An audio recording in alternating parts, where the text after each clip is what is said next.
It's Tuesday. Time for the Volquest podcast, along with Grant Ramey, Brent Hubbs, Rob Lewis. I'm Eric Kane. Thank you for joining us here. Got a lot to discuss. Jerry Mack has left the program. He said it to the Jacksonville Jaguars. Who could be his replacement? The preliminary hearing, it is today in Greenville, Tennessee. We'll preview that, the state of Tennessee versus the NCAA. Hoops loss at Texas A&M. Joe Kim Dotson commits to Tennessee. All that and more here today on the Volquest podcast. And as always, couldn't do without our friends over Exterior Home Solutions. For a free estimate, give them a call today by picking up the phone and dialing 865-524-5888. You can visit them online at exteriorhomesolutions.com as well. Local, trusted since 1999. That is Exterior Home Solutions. Let's start with the most pressing matters, I guess, Brent Hubbs. This morning, Tuesday, Tennessee and the state of Tennessee and the NCAA will meet in courts, and this is really when the dominoes get started in this whole saga, correct?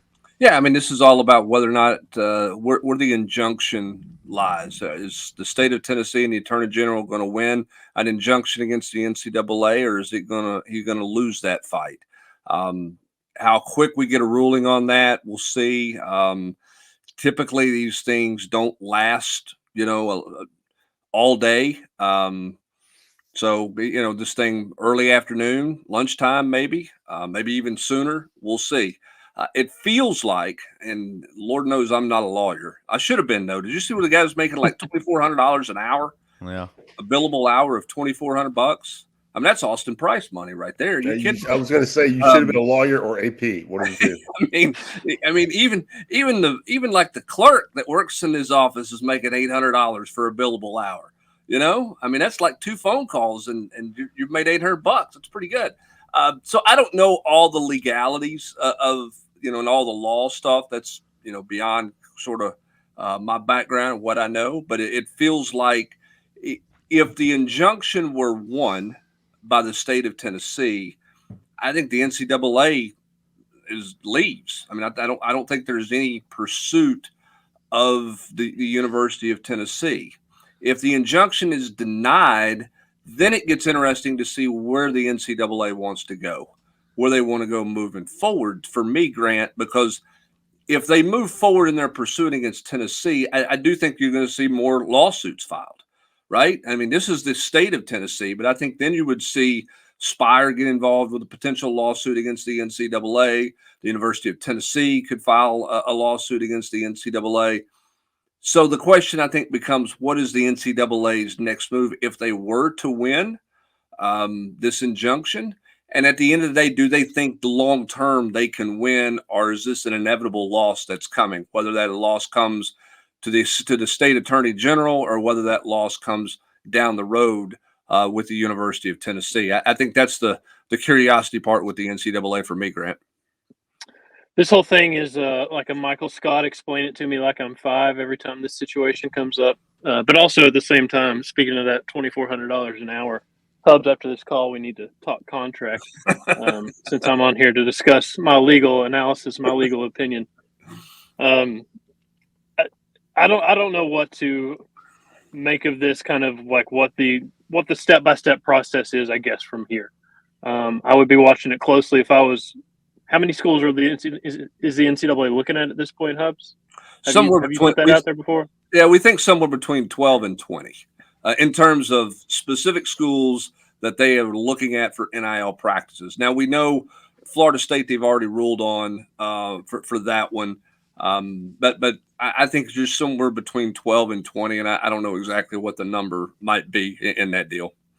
But I mean, it feels like this is going to set some kind of precedent moving forward with how, if they're going to go this route with everybody, if this is going to be a Tennessee thing, if Tennessee's going to win this thing, and it's going to go a different way from there. Like, I don't know what to make of kind of where this goes from here. Not only the step-by-step process, but the big picture of like how the NCAA operates and how they go after other schools, if they go after other schools. I mean, Tennessee's getting the names of the people that have been represented by this attorney and the high-powered stuff and the weight that he can throw around. I mean, it's insane that how high-profile it is, how big picture it is. Like they're digging hills in, and they're saying we can't lose this thing. Now, how does the NCAA, I guess, respond depending on how this thing plays out? Rob, I think it is. everybody wants to go A to F, right? But based on what happens in Greenville, like if the injunction is granted, then there's going to be, that's the lowering of the coffin, if you will, of the NCAA. Like it's over. I think that's not. I don't think you need to go that far, but it does. I mean, it will change the landscape of what they can pursue and what they can't pursue in regards to NIL and how that goes about, which is a step towards what the long-term future looks like for the NCAA. I don't know that today ends it all, but today is a potentially altering day for NCAA governance. It feels like. Oh, 100%. I mean, today's not going to be like you said, Hubbard. It's not going to be the final nail in the coffin or whatever. In my opinion, I know I could be wrong. I don't have a crystal ball, but when somebody writes the book on how the NCAA lost college football, this will be a chapter. I mean, this will be part of that story. I mean, it's not going to be the end all be all tomorrow, but this will be it will be more than a footnote. This will be a chapter, I think, of how the NCAA, lost control of, the cash cow. It'll be an early chapter because it'll feel like how the NCAA painted itself into a corner here because of how they handled it out of the gate, and now how they're going back and trying to handle it. However many years later it's been. Yeah, and I think the fascinating part, Eric, too, is when you look at this thing, let's say the injunction is denied, okay, and quote the NCAA wins, then if you're the NCAA, you've got a real decision that you have to make. Are you angry and are you digging your heels in and saying, we're going to fight every school out there that's on our list, knowing that the attorney general of all those states might file the same type of lawsuit against us? Or do we go in kind of the direction that Greg Sankey, the SEC commissioner, has talked about, and that is, let's quit worrying about individual cases of the past, and let's look forward and come up with some parameters to try to reshape enforcement in the NCAA and come up with some kind of working platform, working rules for governance moving forward with everything that has changed. I think that would be a fascinating decision as well. Probably either way, if the injunction is granted or not. But I think either way, coming out of today, the NCAA has a pretty interesting decision to make about how they're going to pursue moving forward. Yeah, I mean, how serious are you about making a certain university a poster child? How serious are you about making somebody an example? How much money do you have? And how much time do you have? We know the NCAA has all the time in the world right now, right? Because it feels like they don't do much of anything.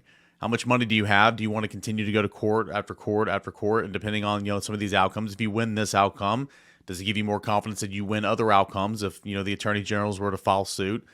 It'll be interesting. I think everybody would want to move towards the bigger picture and kind of reshaping that 437-page manual that was been referenced several times over the past couple of weeks, filled with vague language and changing narratives and guidance and all that. I think everybody would want to point towards the bigger picture, but you're right. I think this will be really interesting if the NCAA wins today, what its next move is. And if it doesn't win today, more than anything, if it's going to stay away from Tennessee. So looking forward to following your coverage, Brent Hubbs, on your MySpace page. I know you're going to live stream that, so we'll be checking that out. And when we're done watching that, it'll all be over at Volquest.com. I'm kidding, by the way. No one's going to be live streaming. I just think it's pretty fascinating. And again, I'm not picking on anybody. I'm not. I mean, I was in Cincinnati, and when you look at the body of makeup that is on some of these committees and some of the things that come through, it just doesn't feel like some of those personalities, Rob, have any real concept of what the school level is going through, particularly when you're talking about the Power 5, Power 4, Power 2, whatever we're going to call that thing now, right? SEC Big Ten, I guess, is what we're supposed to call it, and everybody else's little brother. But they don't have an understanding of the day-to-day things that takes place at that level. And I think that's why you see the SEC and the Big Ten creating this advisory council committee, whatever we're supposed to call it, because somebody's got to get in the room and go, guys, these are the problems we're dealing with. These are the things we're dealing with, and they're different than a lot of other people who are members of your member institutions of you guys. I mean, I think it's a long time coming as far as I'm concerned. And, at a micro level, it's the same thing. I'm not mentioning names, but it's the same thing, on the micro level locally when, Josh Heupel and Rick Barnes sit in and with Danny White and the track and field coach and the softball coach. And, the same logistics don't apply, across those sports the same way they don't apply. Hubbard, what you're talking about with Coppin State doesn't have the same, concerns as Michigan or Ohio State or Tennessee.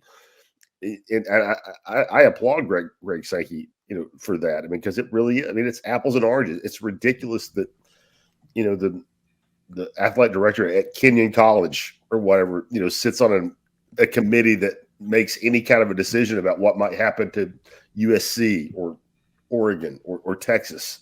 It's a long time coming, in my opinion.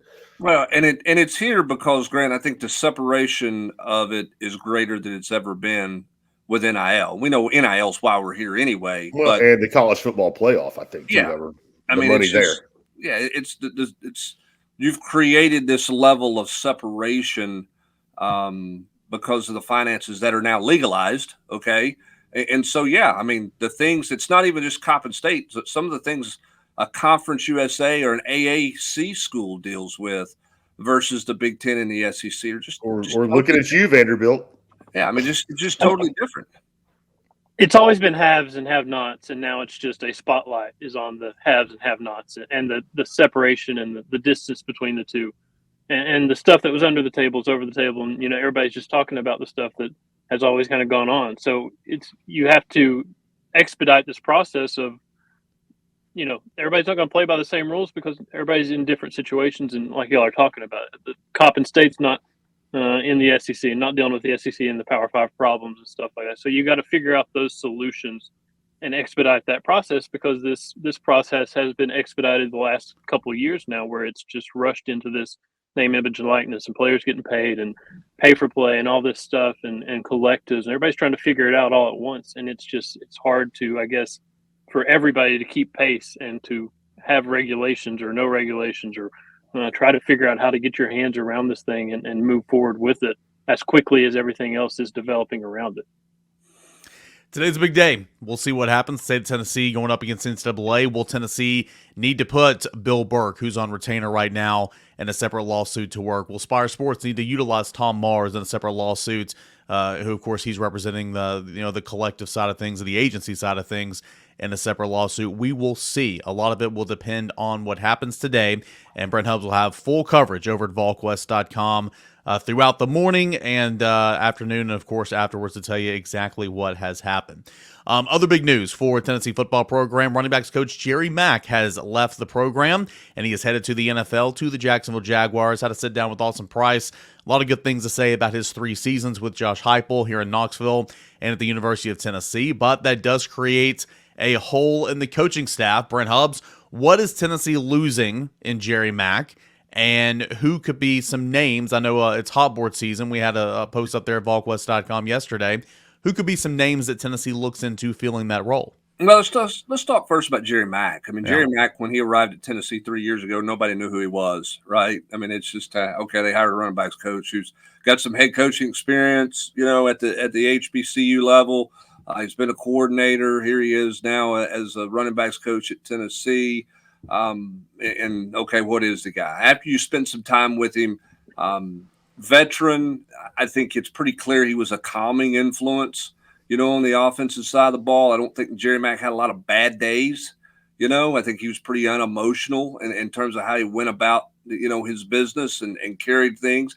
And his room got better, and he managed a room, which is not the easiest room to manage, with 3 running backs who who are effective and productive. I think Jerry Mack did a really nice job at Tennessee. It was pretty clear in his quotes to Austin how much he enjoyed his time at Tennessee, and I think Jerry Mack was a really solid hire by Josh Heupel, who did a lot of good things. And I think that kind of his presence and veteranness, if you will be missed, within the football program on that offensive side of the ball. Because again, I don't think Jerry's blood pressure ran very hot, even on game day, right?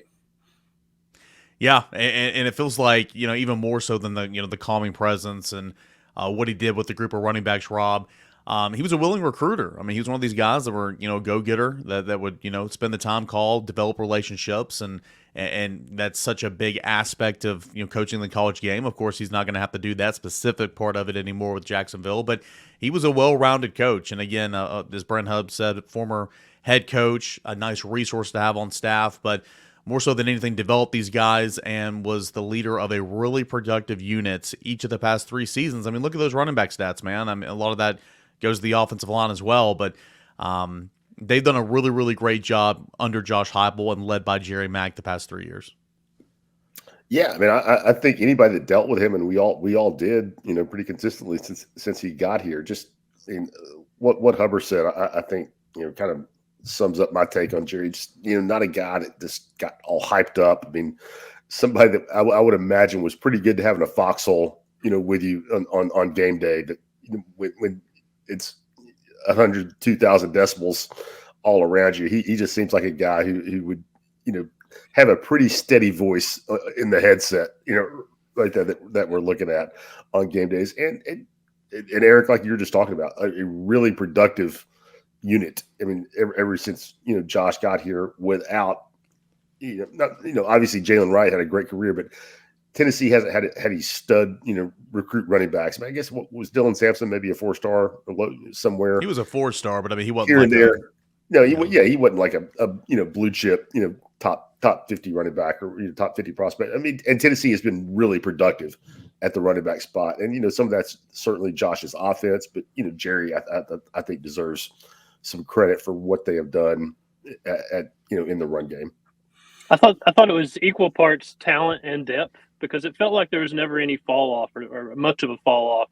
If it was Jalen Wright in the game, or if it was Jabari Small in the game, or if it was Dylan Sampson in the game, and it felt like with each passing year, each of those guys, it felt like progress was being made, and they were a little bit better than the previous year. What they saw from me, I mean, Jalen Wright made a huge jump, and Dylan Sampson looked good as a freshman. He looked good. He looks like he's making jumps as well. So I think it's you know what you're getting in those running backs. They're gonna do pass pro. They're gonna catch the ball in the backfield if they need to. They're gonna put their foot in the ground. They're gonna get upfield, and they were just tough runners. I thought Jalen Wright was way tougher of a runner than I ever expected him to be. I think Dylan Sampson's the same way. He's not the biggest guy. He's obviously known for his speed and shiftiness, but I think he's tough as well. I think that's what impressed me about his group, was how the talent was there, but it was quality depth, and you knew what you're getting regardless of who was in the game. Hey, Eric, you asked about possible candidates out there, and we did put out a hot board initially, and we'll see. I'm sure it will evolve, and names will come up, names will drop off.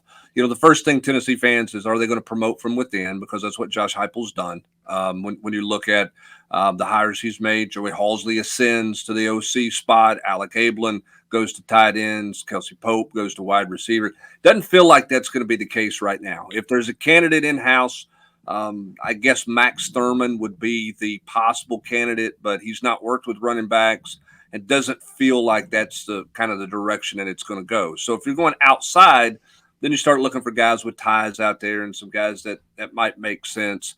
Matt Merritt was here for a year. Then he was with Golish at South Florida. He's just taken a job at Miami.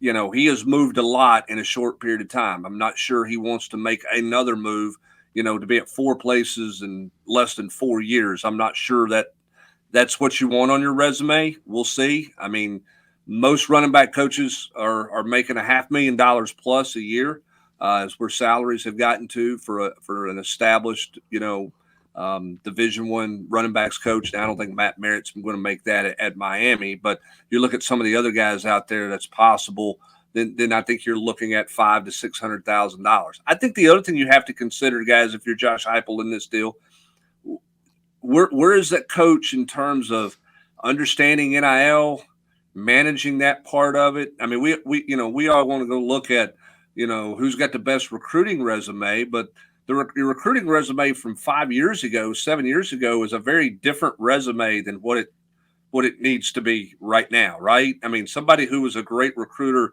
in 2010, that doesn't make them a great recruiter in 2014 because you're having to deal with different things. So I think that's a question in the interview process that you weren't asking the last couple of years, but where this thing is going with NIL, Rob, I think that's a question you have to ask if you're the head coach right now. You better this guy better be on board and better understand not only dealing with it in the recruiting process, but also how to manage it in your meeting rooms and that type of thing. And I think that's something that you better get a good answer on and better have a good handle on if you're Josh Heupel and you're making a hire here. Yeah, man, I think that's a really, kind of fascinating thing to understand. And if you're a young coach and you can really educate yourself, on all those angles, you can, probably separate yourself in the marketplace. And I would add that it's just a coincidence that Austin is not on the podcast today and Tennessee has an opening on staff. And he's also more of a wide receiver guy, I think, if you're talking about, skill sets that he's going to coach. But anyway, I mean, Hubs, I mean, in all seriousness, you're right. I mean, a guy that, in 2010, 14 years ago might have been an ace recruiter. I mean, the landscape has totally changed. I mean, totally changed. I mean, if you can't go in and talk to mom and dad and, the high school coach and whoever else, really about what's out there in the NIL landscape at your program, at your university, I mean, you're immediately behind the eight ball because, I mean, as we all know, but that's, kids and parents, might poo-poo it and downplay it. But when they come on an official visit, that is a huge part of what they want to learn about. Well, they're a lot more, they're a lot more interested in the NIL landscape than they are in what the nutrition bar looks like. And where the library is, that's just the reality. And that's what all these declarations are stating right now, in terms of the big picture. And then on top of that, Grant, you have to manage it with your current players because you're having to re-recruit your roster. You're trying to keep a room happy, not only with the amount of carries they get, but rumblings of what player X might be getting in NIL versus player Y. And how do you not let that become the issue in your room? So those are things that are changing. And I think that's why if you're Josh Heupel and you're making this hire here, you have to go. I would go with someone who has, if I can get them, who has the experience at a place, where they're managing that stuff right now. I mentioned Carlos Loxlin, who's a running back coach at Oregon. That doesn't seem necessarily realistic, although he's got total ties to the South and total ties to Tennessee. So would he be interested in leaving the West Coast in an Oregon program that's obviously really good? But is the Oregon program going into a new conference? Is that somebody that there might be some interest in there? Anthony Jones is a high-profile running backs coach from TCU. Again, some state of Tennessee ties, some Memphis ties there. Larry Porter's been in the SEC from North Carolina. Jones has coached Jones, the TCU coach. He's coached in Memphis at the high school ranks. He was at Cordova. He understands the state of Tennessee a little bit. He's at a good spot, with TCU. They're paying pretty good money there. So we'll see. Porter's name's going to show up because he's a veteran guy with SEC experience. Maybe he's a factor, but maybe he's been with Mack Brown so long. I'm not sure if he wants to make any kind of move at that point. Then Derek Foster's in the NFL would put his name on there because he's got some ties to Tennessee. He spent a year in Knoxville with Brandon Staley and Derek Ansley. But if you're an NFL guy, do you want to jump back into the college ranks, even though he's been a college coach? I mean, I think Jerry Mack's going to the NFL ranks because he wants to coach football and not deal with some of the other things that we're talking about all the time. So this will be an interesting hire, and we'll see what direction Josh Heupel goes with this thing here in the coming days and weeks. Typically, Josh Heupel doesn't work real fast on this, but you got spring practice starting in a month, so I think he's going to work pretty quickly, this month while there's no recruiting really to deal with. Brent, I know that this will not be the end-all, be-all, but a couple of those names that you put on your, hot board version 1.0 did have ties specifically to Memphis and the Memphis area. Jerry Mack recruited Memphis very well. Any correlation in that, or was it just a situation where it kind of matched up in terms of where? It's just ironic that the Bluff City has, apparently you got to be a good running backs coach. You got to make your way through Memphis in some capacity. You got to work at the university, work at a high school there, play out there. It's just, I mean, when you do these things, you start to look for ties. And I know everybody's going to mention, Montario Hardesty's name. It's a former Tennessee player. I don't know where he's at. I don't think Jay Graham's coming back into the Power 5 world. I don't think that's a possibility. So you start looking for other ties to Tennessee, and you start looking, and there have been a handful of guys who have passed through Memphis who are pretty high profile, well-respected, running backs coaches out there. So, I don't know who all Josh Heupel's going to talk to. That's the one interesting thing with Heupel, guys, is his, and again, part of it's because of experience, but also it's a little bit personality. I mean, you got the Deacon basketball coach who's been coaching for however many decades now. He talks to 10 head coaches a week, right? And that's the basketball world. The football world, you kind of in your own little family tree of coaches, and it doesn't really get broadened out that much more. So who all does Josh Heupel know? Who does he have ties to that you can get in the door with and get an interview with somebody and kind of see where they're at? I don't know. I mean, so we'll see what that may or may not look like here in the coming weeks. I don't think you set up to say they got to have a Memphis guy. It's just ironic that there's a handful of high profile coaches who have passed through the city of Memphis in some capacity, Grant. Hubs, no offense, but the real Bluff City's in the Tri-Cities area. Yeah, you said Bluff City, I immediately thought of around Blumpville there and Kingsport and whatnot. I'm not well liked up there. I misspelled Greenville's name in the war room, so I mean, I'm probably. We don't. Tri-Cities don't claim Greenville. I know, but we're going to Upper East Tennessee. I'm probably going to have to take some Butch Jones security to the courturhouse. Now you're lumping them all in together, and now everybody's going to be mad. Now I'm making it worse, right? I apologize. You're digging in deeper. Okay. I'll spend all my economy in house. Hubbard thinks all the Tri-Cities look alike. It's terrible. All right. Get me out of this, Eric. This will be the fourth change on Josh Heupel's initial coaching staff. Alex Golish left. Cody Burns left. You had who was the other one? No, this will be the third. Yeah, Jerry Mack's the third, correct? Yeah, Jerry Mack, you had Burns, and then Golish. So this will be the third. And kind of makes a statement about what it's like to work for him. You get two guys left for the NFL and one guy left to be a head coach. Yeah, and to me, the biggest surprise out of all of that is if you would have told me, year one, where's Josh Heupel going to deal with turnover on his staff, I would have said defense. Because, they go fast, they put the defense in a bad situation, this reputation that it's tough for a defensive coach to have success, and the defensive staff to this point has obviously stayed intact and has done a really good job. And he's not lost coaches on offense because of disgruntledness. They've just had an opportunity to elevate themselves to a better position for themselves personally than what they previously had. So says a lot about the health of the program. I do think that, Rob. I think you're right. Knock on wood. Yes, knock on wood. I was thinking what that looks like after an injunction and a trust lawsuit case. Yeah, I was thinking this will be the fourth change because there's been three positional changes on the offense side, but Halsey was already here. Nonetheless, we'll track it all at Volquest.com. Who's Tennessee's next running backs coach going to be? We will continue to look into that as the week goes on, with spring practice just over a month away. Hey, we're going to take a short break. When we come back, Juwan Jennings, Trace Smith making Tennessee proud in Super Bowl 58, and a Tennessee basketball loss on the road. What's this mean moving forward? All that and more coming up next as we continue on with the Volquest podcast. But first, a word from our friends over at Exterior Home Solutions. Your roof, it's the most important protection against nature for your home or your business. That's why I trust the experts at Exterior Home Solutions. Exterior Home Solutions, local trusted since 1999. That phone number again is 865-524 58-88. All right, guys, Super Bowl 58 had a Tennessee flair. Of course, Trey Smith and the Kansas City Chiefs won the Super Bowl, but there for a little bit there, Rob Lewis, I mean, Juwan Jennings was poised to be Super Bowl 58 MVP. He threw a touchdown. He caught a touchdown.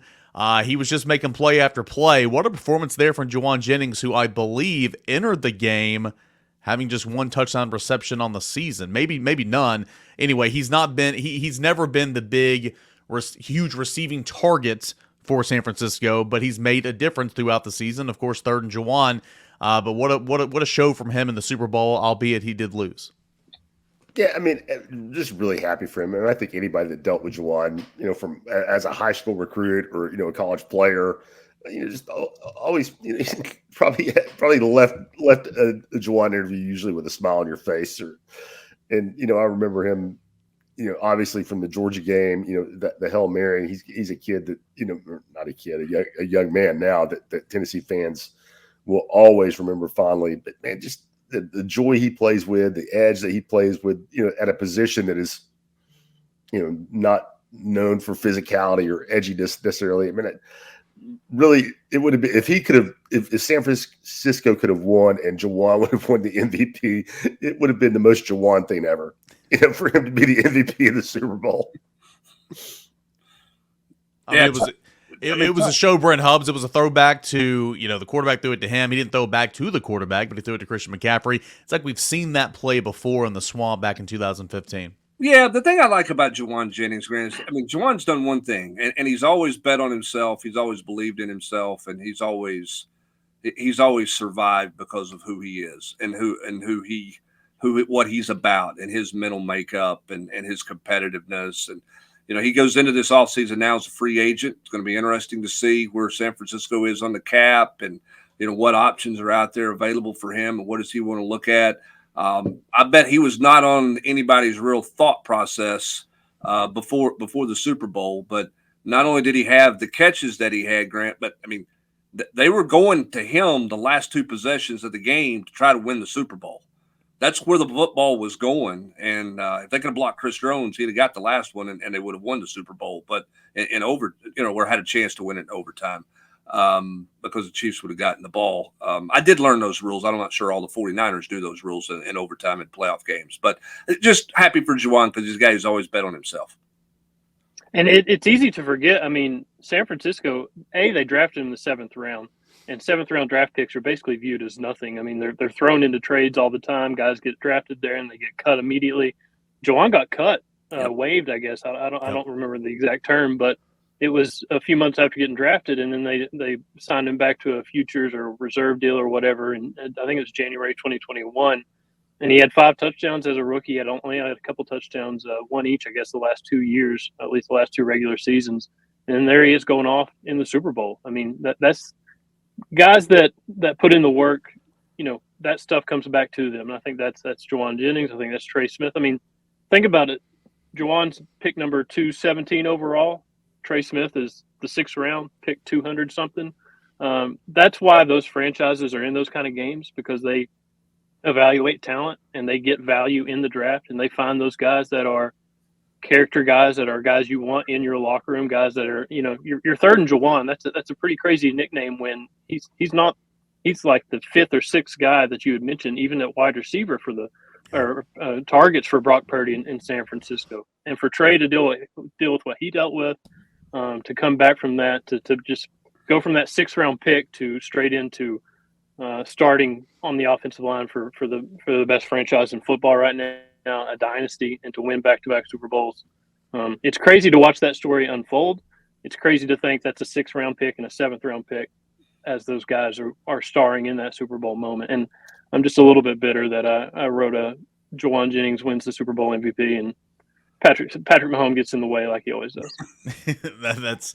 I'm just bitter. I'm bitter we didn't get Juwan on the stage with Jim Nantz post game. Is what I'm bitter about, because that one for all of us that's covered him, that one would have been fun to watch. Grant, what you're really bitter about is you just talked about like some amazing NFL stories and like it could not be more unrelatable to the Chicago Bears franchise. I was sitting there thinking last night. I'm about to tweet a picture of Mitch Trubisky next to Patrick Mahomes and say who's got more Super Bowl losses now? Zero, baby, zero. I remember Kyle Shanahan said after Juwan Jennings, after they drafted him, of course, but, speaking on Juwan Jennings' 4.7 time in the 40-yard dash at the NFL Combine, said speed can be deceiving. And we know Juwan's game, and we know how he's carved out a role with the 49ers in the years, since. And, he's a great blocker. He's a guy on third down you look to go to. He's a possession-type receiver. He can go and just make a play. You can utilize him in different spots. And I remember the NFL Combine and how he just did not have a good day. And then seeing how close he was to winning a Super Bowl last night, being Super Bowl MVP, and, of course, everything he's done in the league since. Just couldn't be happier for the guy who, and I know everybody's already heard this stat, but I just think it's hilarious. The highest-ranked quarterback out of high school in the Super Bowl did indeed throw the first touchdown pass in the Super Bowl earlier this week. So I think that's neat. And go ahead. The best Shanahan quote about Juwan Jennings, I looked it up last night. I think it was like January 2022 or something. He said he plays about 95% blacked out. And, that makes complete sense to Tennessee fans. No further explanation needed. They watched it. They watched it every snap of his career, and that's what made him Juwan Jennings. Well, and I remember after he threw the kid in the playoffs into the water cooler. Yep. The quote from Shanahan is like, "Yeah, we see it every day. Our guys on the team had to understand that's how he plays, and we've tried to tell him to, kind of be smart. But if you're going to go blocking him in practice, he's going to come block you. That's what you're going to get. So we're not really surprised by what took place there because that's just a normal practice day. Which again, that's Juwan. That always in my mind was the biggest compliment to Brew McCoy is he had that 15 jersey on. He reminded you of Juwan seeking out contact and trying to set a physical tone like that. That's a great compliment for a football player. Yep. Yeah, and then we'll move on here in a second. But then in Trey Smith, back-to-back Super Bowl rings. He was a 6th-round pick. Obviously, just the medical concerns. He would have gone, way higher if he didn't have any of those concerns entering the draft process, Rob. But the enforcer is what they call him on the offensive line for Pat Mahomes and the Kansas City Chiefs. Really cool. I mean, again, good kid. Great with all of us throughout his time at Tennessee. A role model, a guy that's fought through adversity. Even, again, being a 6th-round pick when he was undeserving of being that late, and now he's a back-to-back Super Bowl champion. Really cool to see, and a great ambassador for the University of Tennessee. Yeah, absolutely. I don't think anybody that Hubbard. I mean, you dealt with a million kids. I don't think anybody that dealt with Trey Smith ever had a bad word to say about him from the time he was 16 or 17 years old till now. I mean, just a really easy guy to root for. Obviously, came to Tennessee, was, and already had endured some tragedy as a child, losing his mother, and just was a guy who was. I just remember the first moment I ever talked to him or met him, was just thinking how mature he was as at a very young age, and then came to Tennessee when he could have gone anywhere in the country at a time when Tennessee was not great at all, and I think really because of that earned a lot of love and respect from Tennessee fans, for turning down Ohio State, Alabama, at a time when he could have gone somewhere and chased national titles when frankly Tennessee wasn't close to doing that. Yep, and a guy again who just fought his way through, and I think the medical team at Tennessee did a great job with him. He'll tell you that. He'll give a lot of praise to that. He landed in a great situation in Kansas City, but you got to go earn it. And Eric, he's gone and earned it from every opportunity he's had. He's gone out and earned it, and as a result, he's got 2 rings and a second NFL contract coming down the pike at some point. It's going to be pretty doggone lucrative for sure. Yeah. I never talked to Trey during the recruiting process. Here's my lasting impression of Trey Smith. When he signed, they talked in the locker room for whatever reason, a bunch of the new signees. And I went and talked to Trey during that scrum. And I mean, you would have thought he was a 3-star, no name who was just happy to be there. Like in terms of just humble, genuine, head screwed on straight, down to earth. I mean, that's probably the single most impressed I've ever been, just meeting somebody, talking to a player in terms of what y'all are talking about, that maturity and just that humbleness that he had. knew that there were two VFLs in Super Bowl 58 earlier this week, but didn't know that Tennessee would have such a theme in the Super Bowl. But it's great to see again. Juwan Jennings came oh so close to winning a Super Bowl, being MVP, but Trey Smith did win a Super Bowl back-to-back for the Kansas City Chiefs. Congratulations to both of those guys. Moving forward, can't wait to see what they can do. All right, we got a few minutes left. Do want to touch on basketball. Obviously, Rob Lewis, it was not a good day for Tennessee and College Station over the weekend. 85-69 the final score. Tennessee, A&M came out shooting lights out from three. Tennessee didn't shoot that well. A&M's a really good rebounding team. Tennessee was beat on the boards, a number of different areas. Not good at the free throw line. I know Rick Barnes, made mention of that in post game, but a loss to where losses happen in college basketball. I mean, look at Auburn on the road at Florida. Look at just around the country. But really, just the way Tennessee lost, it was just not a good look, I would say, here from Knoxville. Yeah, and Grant, get your take. I'm just, to me, every fan's going to have a different take, and if you have a different opinion, fine. To me, it's just one of those nights on the road in college basketball. I mean, the simplest thing that I look at, Texas A&M made 8 out of 16 threes in the first half. I mean, they make 6 a game. They're the worst 3-point shooting team in the SEC by a pretty wide margin, and they shot the lights out. And Tennessee didn't do anything good in that game. But again, to me, I don't push the panic button. I think it was a perfect storm. A good team that's underachieved, and Texas A&M played at home, really desperately needed a win. I mean, you see it a lot in college basketball. Tennessee got to bounce back. They showed some, maybe some warning signs you want to look at. But to me, I just one horrible game, and I rinse and move on. Yeah, I mean, you got out-coached, you got outplayed. I mean, Buzz out-schemed them and had a good game plan on both ends of the floor. They made shots. That was the biggest difference. And at home, when you're desperate and you're making those shots, it's a big deal. It's easy to feel like the sky is falling when you get down 22 at Texas A&M, a kind of a 500-level basketball team in the SEC. But, I mean, you look at the kind of what the effect it has on you. You go from maybe the number 5 overall seed in the NCAA tournament to the number 6 overall seed. Like, I'm not sure Tennessee's a number 1 seed. I don't think I'd want to be a number 1 seed if I was Tennessee, but they're still in great position. I mean, you're 5 weeks out and you're still talking about being a top 6 overall seed in the NCAA tournament. Like, you're going to be high on that number 2 seed line if things go the right way. So they're in a good spot. No, I don't think it's panic button time. I don't think it's anything overwhelming. You showed up and Texas A&M had a better game plan, a better execution. They made more shots than you did. They defended better than you did. That happens on the road in college basketball sometimes. There's a lot of teams around the country, 10, 11, 12 range that lost on Saturday. So you kind of chalk it up to it is what it is. A&M comes back to Knoxville in a couple of weeks, and we'll see what that game looks like on Tennessee's home court and how Tennessee adjusts to A&M. But Tennessee better go to Arkansas on Wednesday night and figure out a way to win a basketball game, and then come back home for Vanderbilt on Saturday and try to reestablish a little bit of momentum. Grant and Rob, let me ask you both this. I think we all know that we've said it for weeks. Dalton Connect's not going to score 30 a night every night, right? That's going to happen.